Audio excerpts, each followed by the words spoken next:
Hey guys, in today's video I got a 2016 Kubota KX80 right behind me, and this is the first time I've done changing the rollers out on this machine. Some of them are really bad and I'll show you what to look for.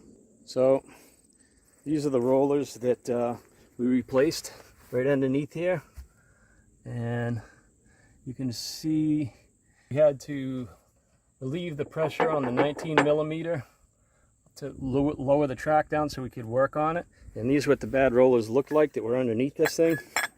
You can see how bad they were. They shouldn't be doing this at all. There should be like a bearing in there. So we replaced them, and there's like a little fitting here. I put one on backwards. It had this, all the factory ones had this little thing on the outside, and we put one on the inside, and I noticed it on one of the original ones. We didn't have to change this one out. I would like to be able to change it out, but I think they're like $375 or $365 for one, and this one's not gone yet, so I had to stop at some point. I'm only replacing what was really bad. So this was the part number here for this Kubota, and that's what the part number is right there. And this is what the new rollers look like. But the problems that we were having is that these bolts, I was watching videos and everybody has nice bolts that aren't all damaged, and all the threads on mine were all beaten up, and I couldn't even get a 19 millimeter socket on it. So this was a 19 millimeter socket, and that one is a 19 millimeter socket. And what I ended up doing is I was actually driving by a gas station. I saw a tool guy there that sells Mac tools, so I bought a whole kit, and it was like $200 for the kit that has a whole bunch of these. So this is the 19 millimeter, and I'm going to show you how to put this on. So I don't think I can do this one-handed here, but I'm going to certainly try to do it one-handed. So here's that, what did I just say, Mac tools. So I don't know what this tool would cost if you just bought it singly, but it came in a set. So in order to get this on, I found the best way, because all the videos I saw, everybody had their sockets weren't all stripped out, or all the nuts weren't all stripped out, but these ones really are. So what I found is you hit this on just like that, and that seemed to work pretty good. And then what I ended up doing is putting a socket on it. This is my ratchet here, and I put an extension on it too to help this par.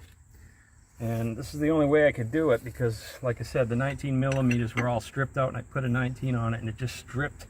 So, and this is how I found it comes out, and this tool works really well. So this is definitely going to be something I'm probably going to have to use every time I take one of these apart. So that's how that goes right there. And once it's loose enough, I'll probably take this pipe off and work it out like that. But without this tool, there's no way I would have been able to do this. And I went online, and all the auto parts stores didn't really have something like a 19 millimeter extractor socket in stock. And I just happened to be driving by a gas station, and the tool guy was there trying to sell tools to the guys in the gas station, the mechanics. So it worked out really well for me. So hopefully if you find yourself in this position and you've never done this before, you'll know how to do it. Another thing I did realize is to get this off, sometimes they stick, so you got to kind of leave this on a little bit.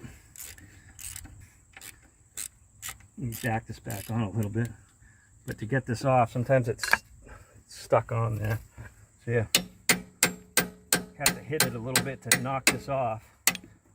And that's basically what it is. So you just basically hit this on with your hammer,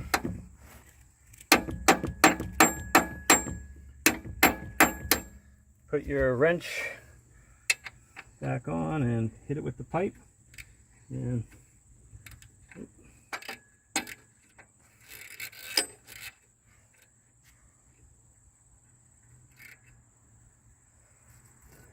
close this one up.